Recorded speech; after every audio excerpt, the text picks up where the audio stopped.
So watching your favorite breakfast show, Wake Up Nigeria. And of course, it's a beautiful Thursday. And you know, Thursdays, we like to do it artsy. And right now on the couch with me, I have Adora.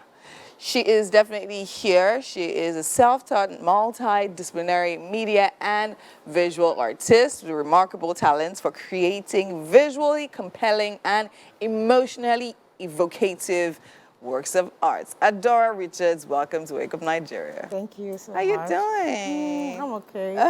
Okay, so Good. I think I have a special thing for people that are artsy. And more, I feel people that are artsy are more in touch with the spirit world. Okay, no, I don't mean it that way. I mean like they're more in tune. No, it's good to mean it that way. It's okay. Life. It's totally Yeah, right. it's So now okay, tell me, totally. what was your introduction into arts, and when did you find out that you had this thing for arts?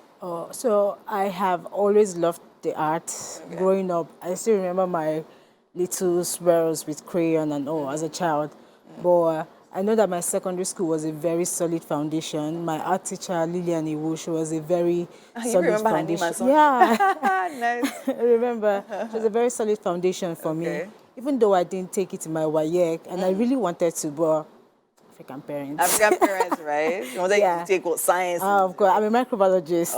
My first degree, anyway. Nice. But I stopped doing art after secondary school because that wasn't what I was studying in university. Okay. So all through my university, I didn't do art up until 2020. Oh, wow. Actually, I went back into the art, the pandemic and all.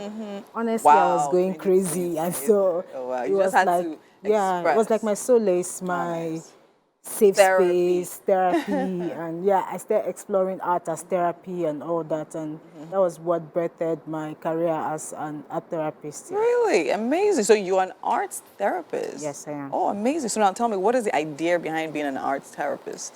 So basically, it's to help people work out their emotions using the art. So some things cannot be said with words, but they can be said with colors. They can be said with shapes and forms and different things.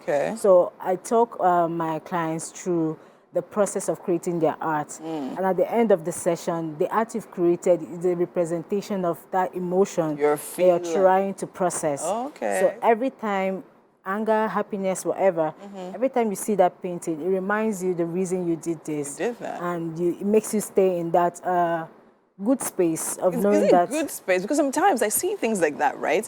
Where I know recently I've been actually planning. I've been coming across a lot of arts and different ways of expressions and all of that. And then I think one time I came across a group of people that actually painted different things. So the same thing you're talking about, trying to express themselves on paper. And then some people literally paint some dark figures, and also you call that happy space. Can you still categorize it? Okay, and then yes. when that happens, what happens next? Okay, it's a good space because you've been able to process that emotion. When you haven't processed it, it's a lot to deal with. It's just internalized. You haven't expressed it.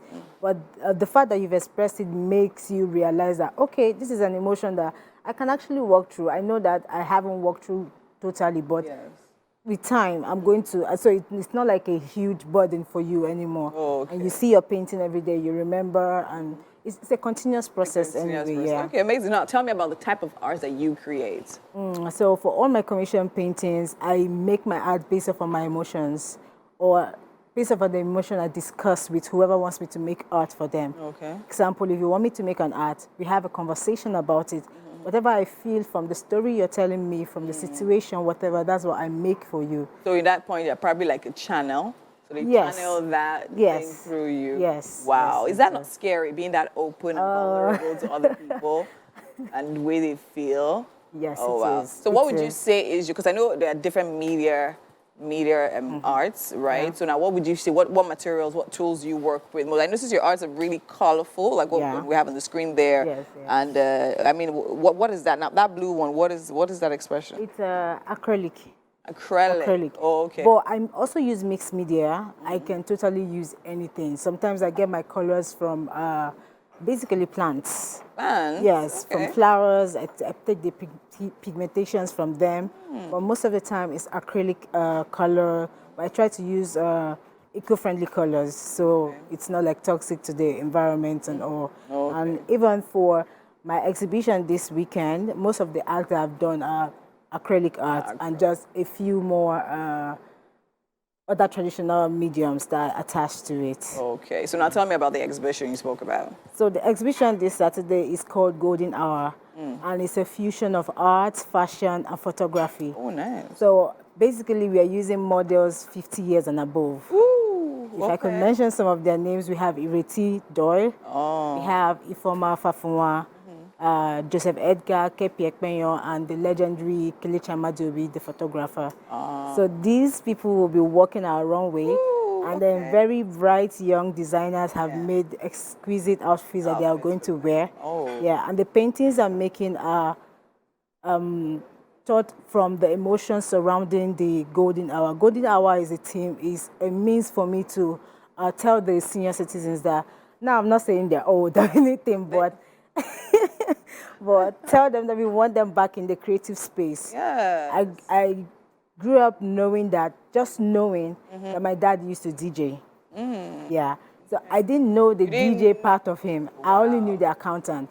I really wish I could have known the DJ before he died. Part of him. And I totally understand that. I think it's brilliant what you're doing because, I mean, it's different, right? Yeah. We know fashion shows from all over. I mean, Lagos, I'm sure you know a lot of people into fashion. But then fashion for the cater of people, I think it's amazing because, as you said, it's not enough for you to just grow and get to a certain age and then just stop because your art. you feel just waiting and all of that. It's good to actually see them in the space, see them fashionable, see them expressive as models and as like in different fields you're doing. Exactly. So where is this going to be? It's going to be at Idozi Collective in VI, 114 Akiogun Street. Oh, amazing. I wish I could actually be a part of that. Saturday? You have a ticket. I have a ticket. Yeah. Yay! Okay, nice. All right. So Saturday, right? Yes, Saturday. Okay, nice. Amazing. 11 a.m. 11 a.m. Amazing. Beautiful. Yeah. Okay, so I wish there was more time to go over this Saturday now. But then again, we have an event on Saturday, 11 a.m. Yeah. So make sure you're there, right, to be a part of, I mean, arts, fashion, and beautiful things. All right?